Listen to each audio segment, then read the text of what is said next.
اتنا کہنے کے بعد میں پھر بھی باپ نے کہا نہیں نہیں تجھے آج بھی چلنا پڑے گا. جب اپنی بیٹی کو لے کر کے جنگل میں پہنچتا ہے, گڈھے کو تیار کرنا شروع کر دیتا ہے. جب گڈھا تیار ہونے لگتا ہے تو اس میں سے وہی چھوٹی سی بچی اپنے چھوٹے چھوٹے ہاتھوں سے اس گڈھے کی مٹی نکالتی ہے. باپ کے پیشانی پر پسینہ آتا ہے, وہی بیٹی اپنے ہاتھ سے پسینے کو پوچھتی نظر آتی ہے. جب گڈھا تیار ہو جاتا ہے تو اس ظالم نے اپنے بچی کے ہاتھ کو پکڑا ہے اور پکڑنے کے بعد اسی گڈھے میں لٹا دیتا ہے. اس کے اوپر مٹی ڈالنا شروع کر دیتا ہے اور مٹی ڈالتے ڈالتے جب اس کے سینے تک آ کر کے پہنچتی ہے تو وہ بیٹی جواب دیتی ہے, میرے باپ یہ کس جرم کی سزا مجھے دے رہے ہو؟ اے میرے باپ مجھے اس طریقے سے زندہ قبر میں نہ مدفون کرے. لیکن باپ نے کہا نہیں, تو نے میرے گھر میں جنم لیا ہے, تیری سزا یہ ہے کہ تجھے زندہ قبر میں بغیر دیا جائے گا. بیٹی نے کہا بابا میں آپ سے کبھی پیسہ نہیں مانگوں گی. بیٹی نے کہا بابا میں آپ سے کبھی کپڑا نہیں مانگوں گی, میرے اوپر یہ ظلم نہ کرے. پھر بھی وہ ظالم مٹی ڈالتا گیا. وہ بچی اپنے ہوٹوں کو گھلاتی ہے اور ہوٹوں کو گھلا کر کے کہتی ہے, اے پروردگار عالم ہم جیسی بچیوں میں کب تک زندہ قبروں میں ڈالا جائے گا. اور وہ بیواؤں نے آواز لگائی کہ اے پروردگار عالم کب تک ہم جیسی بیواؤں کو منحوس سمجھا جائے گا. تو بچیوں نے کہا, اے پروردگار عالم بھیج دے کوئی ایسا رکھوالا, بھیج دے کوئی ایسا حفاظت کرنے والا جو ہماری حفاظت کر سکے, جو ہماری رکشا کر سکے. تو اچانک 12 ربیع النور 12 تاریخ میں دن بے شرما میرے آقا علیہ السلام کی آمد ہوتی ہے اور میرے سرکار ارشاد فرماتے ہیں, اے ڈرنے والی بچیوں تمہیں ڈرنے کی ضرورت نہیں ہے, تمہیں بچانے کے لیے محمد رسول اللہ آ گئے. تمہیں بچانے کے لیے محمد رسول اللہ آ گیا ہے. اب جب 12 ربیع الاول شریف کی 12 تاریخ آتی ہے تو اس کے بعد میرے آقا کی ولادت سے پہلے جتنی گھاسیں تھی سب کی سب سوکھی تھی,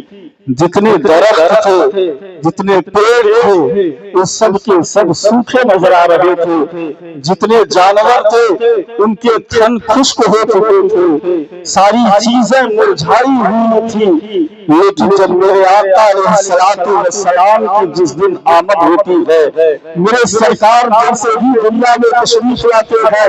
اپنی پیشانی کو سجدے میں اپنی پیشانی کو زمین سے لگا دیتے ہیں, سجدے میں چلے جاتے ہیں اور کہتے ہیں اللہ اکبر اللہ اکبر. اس کے بعد سرکار ارشاد فرماتے ہیں الحمدللہ کثیرا. پھر سرکار ارشاد فرماتے ہیں یا رب غنی امتی, اے رب تو میرے گنہگار امت کو بخش دے. الحمدللہ کثیرا آپ نے کیوں کہا کہ تمام تعریفیں اللہ کے لیے. اللہ اکبر کی جو صلائیں لگاتے ہیں سرکار اشارہ کر رہے ہیں, اے لوگوں سنو, حضرت آدم کو پیدا کرنے والا خدا ایک ہے, حضرت شیش کو پیدا کرنے والا خدا ایک ہے, حضرت ابراہیم کو پیدا کرنے والا خدا وہ ہے جس نے ساری کائنات کا وجود بخشا ہے. جتنے پیغمبر تشریف لے آئے سب کو اسی خدا نے پیدا کیا ہے. لیکن پیارے جب میرے آقا کی ولادت ہوتی ہے تو ادھر سرکار کی ولادت ہوتی ہے, ادھر خانہ کعبہ کے اندر 360 بت رکھے ہوئے تھے. اور جب سرکار جب پیدا ہوتی ہے ادھر جتنے بت رکھے تھے سب کے سب گرے پڑے نظر آتے ہیں. جب آپ کے دادا جان کو یہ خبر ملتی ہے کہ میرے گھر میں میرا بیٹا پیدا ہوا ہے, اتنے میں حضرت عبد المطلب ہے گھر کے اندر تشریف لاتے ہیں, اپنے بیٹے محمد بن عبداللہ کو گود میں لیتے ہیں اور گود میں لینے کے بعد کعبۃ اللہ کا طواف کرنے کے لیے گھر سے نکلتے ہیں تو کیا دیکھتے ہیں کہ ایک یہودی ہے جو خانہ کعبہ کا طواف کر کے آ رہا ہے. وہ دیکھتا ہے, اس یہودی کا بیان ہے کہ میری نگاہ کبھی حضرت عبد المطلب کی گود کو دیکھتی ہے تو کبھی کعبہ شریف کو دیکھتی ہے اور میری نگاہیں یہ فیصلہ نہیں کر پاتی ہے کہ عبد المطلب خانہ کعبہ کی جانب جا رہے ہیں یا خانہ کعبہ ان کی جانب جا رہا ہے۔ پر انہی کے امام آواز دیتے ہیں جن کے سجدے کو محراب آواز ہوئی، ان بھوے کی لطافت بلاتے سلام یعنی سردار قریش حضرت عبد المطلب ہے، جیسے ہی اپنے بیٹے کو لے کر کے خانہ کعبہ کے قریب پہنچتے ہیں۔ جب خانہ کعبہ کا طواف کر رہے تھے تو خانہ کعبہ بھی رشک کر رہا تھا کہ کوئی عام انسان آج میرا طواف کرنے کے لیے نہیں آیا ہوا ہے، بلکہ کعبہ یہ رشک کر رہا تھا کہ آج میں جو محمد بن عبداللہ کا طواف کر رہا ہوں۔ پیارے قربان بھائیو، وہی سردار قریش حضرت عبد المطلب ہے۔ خانہ کعبہ کا طواف کر کے جب آتے ہیں اپنے گھر تو یہ خبر بڑی تیزی کے ساتھ پورے عرب میں پھیلتی ہے کہ سنو سردار قریش حضرت عبد المطلب کے گھر میں ایک بچہ پیدا ہوا ہے جو بڑا ہی حسین و جمیل بچہ ہے، جو اس بچے کے چہرے کو دیکھتا ہے وہ دیکھتا ہی رہ جاتا ہے، جو اس کے اوپر اپنی نظر کو ڈالتا ہے نظر ہٹانے کا دل نہیں کرتا ہے۔ پیارے بڑے بڑے سرداران آتے ہیں، مبارکباد کی صدائیں پیش کرتے ہیں اور مبارکباد کی صدائیں پیش کرنے کے بعد میں حضرت عبد المطلب ہے اپنے پوتے کی صدقہ اپنے پوتے کے آمد کے صدقہ و خیرات کو لوگوں کے درمیان تقسیم کرتے ہیں۔ میرے امام فرماتے ہیں صبح طیبہ میں ہوئی بنتا ہے بارہ نور کا، صدقہ لے نور کا آیا ہے بارہ نور کا، اور تیری نسل پاک میں ہے بچہ بچہ نور کا، تو ہے اہل نور تیرا سر گھرانہ نور کا، اور میں گدا تو بادشاہ بھر دے پلالا نور کا، نور دل دینا تیرا بیدار صدقہ نور کا، اور اے رضا جو احمد نوری کا فیض نور ہے ہو گئی میری غزل بڑھ قصیدہ نور کا۔ یہ خبر جب بڑی تیزی کے ساتھ پھیلتی ہے تو لوگ آ کر کے لائن لگاتے ہیں، اور لائن لگانے کے بعد جس کا جس طریقے سے نمبر آتا وہ اس طریقے سے پہنچ کر کے میرے محبوب کے چہرے کو دیکھتا، اور دیکھنے کے بعد میں نبی کا صدقہ لے کر کے وہ اپنے گھر کو چلا جاتا۔ پیارے قربان جائیے، تو ایک باندھی تھی جو ابو جہل کی تھی جس کا نام ابو الحکم تھا، وہ ابو جہل کی باندھی پہنچتی ہے اور کہتی ہے اے ابو الحکم تمہیں معلوم ہے آج تمہارے بھتیجا پیدا ہوا ہے۔ ابو جہل خوش ہوتا ہے اور خوش ہونے کے بعد میں اپنی انگلی کا اشارہ کرتا ہے، کہا تم نے مجھے بڑی اچھی خبر سنائی ہے کہ اے باندھی جا میں تجھے آزاد کرتا ہوں اپنے بھتیجے کے آنے کی خوشی دے۔ تو ابو جہل نے اپنی باندھی کو آزاد کر دیا، اور اسی عرب کی وادی میں ایک قبیلہ ہے جسے قبیلہ سعد کہا جاتا ہے، وہاں پر بہت ساری دائیاں رہتی تھی، اور ان دائیوں کا کام کیا تھا جب کہیں پر بچے پیدا ہوتے تو وہاں سے دائیاں نکل کر کے آتی اور جو ہے گھر والوں سے کہتی کہ آپ اپنے بچے کو ہمیں دے دیں، ان بچوں کو ہم اپنے گھر لے کر کے جائیں گے، ان کی کفالت کریں گے، وہ بچہ جب دودھ پینا بند کر دے گا تو بچے کو آپ کے حوالے کر دیا جائے گا۔ کس لیے آتی تھی؟ تاکہ مال و دولت مل جائے، تاکہ وہ اپنی زندگی کو صحیح طریقے سے گزارے۔ پیارے ایک دائی حضرت حلیمہ کے پاس پہنچتی ہے اور کہتی ہے حلیمہ سنو میں نے سنا ہے مکہ میں بہت بچے پیدا ہوئے ہیں، چلو میرے ساتھ چلو، تمہارے یہاں بڑی غریبی ہے، چلو کسی بچے کو لے آؤ، کوئی بچہ اگر تمہیں مل جائے گا تو حلیمہ تمہاری غریبی بھی ختم ہو جائے گی۔ تو حضرت حلیمہ کہتی ہے میری طبیعت نہیں ٹھیک ہے، میں چلنے پھرنے کے قابل نہیں ہوں، میں کیسے چل سکتی ہوں؟ پھر بھی دائیوں نے ان کو تیار کیا اور وہ تیار ہوتی ہے، اور تیار ہونے کے بعد اپنے شوہر نامدار سے کہتی ہے میرے سرتاج سنیے میں مکہ جا رہی ہوں، اور مکہ جانے کے بعد وہاں سے بچے کو لے کر کے آؤں گی، اور آنے کے بعد اس کی پرورش کروں گی، اس کی کفالت کروں گی، پھر جو مال و اسباب ملے گا میرے گھر کی جو غربت ہے وہ ختم ہو جائے گی۔ شوہر نے اجازت دے دیا ٹھیک ہے جاؤ، تو تمام دائیوں کے ساتھ میں حضرت حلیمہ نکلتی ہے، آپ اپنی کمزور و لاچار اونٹنی کو لے کر کے نکلتی ہے، اور روایتوں میں آتا ہے کہ حضرت حلیمہ سعدیہ کے ساتھ میں جو دائیاں نکلی ہوئی تھی وہ مکہ پہلے پہنچ جاتی ہے، اور مکہ پہنچتے ہوئے حضرت حلیمہ سعدیہ کی اونٹنی